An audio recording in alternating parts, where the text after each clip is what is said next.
What's going on?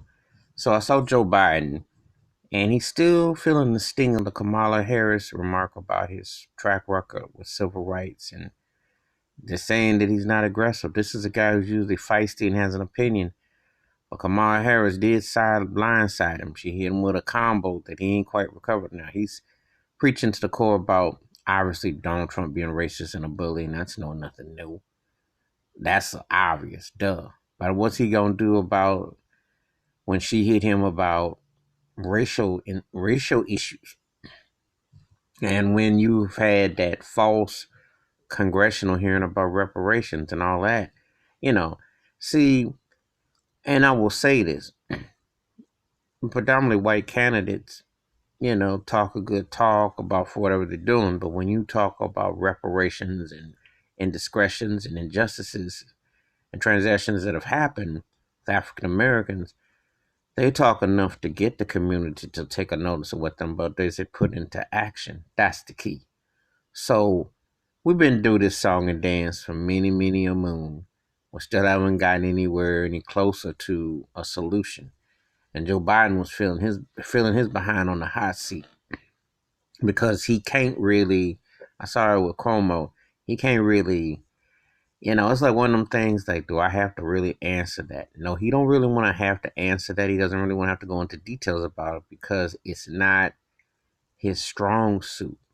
And what would happen, not only if the African American community, but if white community and other communities who cared, if they cared about African American injustices and what's happened here in this country, etc., if they, pardon me, held a candidate to the whole and say, well, what you gonna do about it? And why were you down with segregationists? And what was your cause? What was your justification?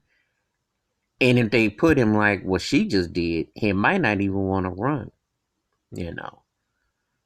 But see, the thing is this: the reason he'll get a pass, obviously he'll get a pass, but he also get a pass because he gotta get at Trump. And I know that the fix is on to make sure that he's in that final stages. I mean, you know, but it still asks the question. When you are bringing up racial issues, can you deliver? What can you say? What can you do?